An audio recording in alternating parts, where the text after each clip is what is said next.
So అప్పుడు ఇదే ప్రభుత్వం అధికారంలోకి వస్తుందా, లేదా కొత్త ప్రభుత్వం వస్తుందా? కొత్త ప్రభుత్వం వస్తే మరి వీటిని మళ్ళీ వాళ్ళు ఎట్లా వాళ్ళ తుంగలో దొక్కే పరిస్థితి ఉంటుంది, మళ్ళీ దీన్ని వెనక్కి నెట్టే పరిస్థితే ఉంటుంది.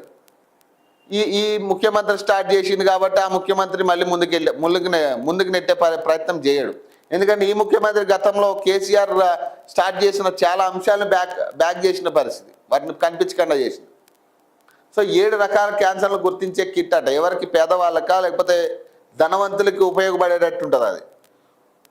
ఇప్పుడు 7 రకాల క్యాన్సర్లు గుర్తించే కిట్ని ఆవిష్కరించడం ఓకే, మరి ఇది పేదవాడికి అందుబాటులో ఉంటుందా, లేదా అదే పైసలు ఉన్నవాడికి కొనుక్కునే విధంగా దీన్ని తయారు చేస్తారా? ఇది కదా ముఖ్యం. ఇప్పుడు పేదవాడికి అందుబాటులో ఉండే వైద్యం ఏముంది ఈరోజు? అసలు వైద్యం ఎక్కడ పేదవాడికి అందుతుంది? ఒక బలమైన ఇప్పుడు ఏదైనా బలమైన హాస్పిటల్స్ కానీ, గవర్నమెంట్ హాస్పిటల్స్లో ఏదైనా బలమైన ట్రీట్మెంట్ ఎక్కడైనా కనపడతా ఉందా? ఇప్పుడు పేదవాడు ఒక క్యాన్సర్తో బాధపడుతున్నప్పుడు కనీసం వాడికి వసతులు కూడా, సరైన మెడిసిన్ కూడా అందలేని పరిస్థితి ఉంది గవర్నమెంట్ హాస్పిటల్. ఇప్పుడు ఈ ప్రైవేట్ హాస్పిటల్కే పోవాలి కంపల్సరీ. కీమో కానీ ఇట్లాంటివి ఏది కూడా గవర్నమెంట్ ప్రొవైడ్ చేసే పరిస్థితి లేదు ఈరోజు. మరి ఈ కిట్లు కూడా ఇప్పుడు 7 రకాల క్యాన్సర్లను గుర్తించే కిట్టు ఎవరికి అందుబాటులో ఉంటుంది? ఇక పైసలు ఉన్నవాడికి అందుబాటులో ఉండే పరిస్థితి. ఇప్పుడు అవయవాల డొనేషన్ అనేది చాలా బాగా చెప్తాం. అవయవాల డొనేషన్ చేయాలని అదొక పుణ్యకార్యంగా మనం భావిస్తాం. కానీ పేదవాడికి ఎక్కడా కూడా అవయవాలు దొరికే పరిస్థితి లేదు ఈరోజు.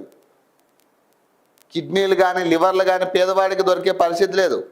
అవయవాల డొనేషన్ అనేది చాలా పుణ్యకార్యంగా మనం భావిస్తాం. దాన్ని కూడా దందా చేసిరు. ఇప్పుడు ఈ అవయవాల డొనేషన్ ఎవరికి దొరుకుతా ఉంది? అవయవాలు ఎవరికి కావాలంటే వాడు పైసలు ఉంటే నెలలో పార్ట్ రెడీ. అదే లివరా, కిడ్నీయా, హార్టా, ఏదైనా కానీ పైసలు ఉన్నాయని దగ్గర రెడీ. ఇక పైసలు లేకపోతే వాడు అట్లా అదే గవర్నమెంట్ హాస్పిటల్లో సచ్చిడే. ఎవడు పట్టించుకునే పరిస్థితి, డోనర్ కూడా వచ్చే పరిస్థితి ఉండదు. ఇట్లాంటి సిచ్యువేషన్స్ ఉన్నప్పుడు మరి వీటిని కదా మనం అసలు ఏం జరుగుతుందని రెక్టిఫై చేయాల్సింది గవర్నమెంట్స్. పేదవాడికి వైద్యం దూరం అవుతా ఉంది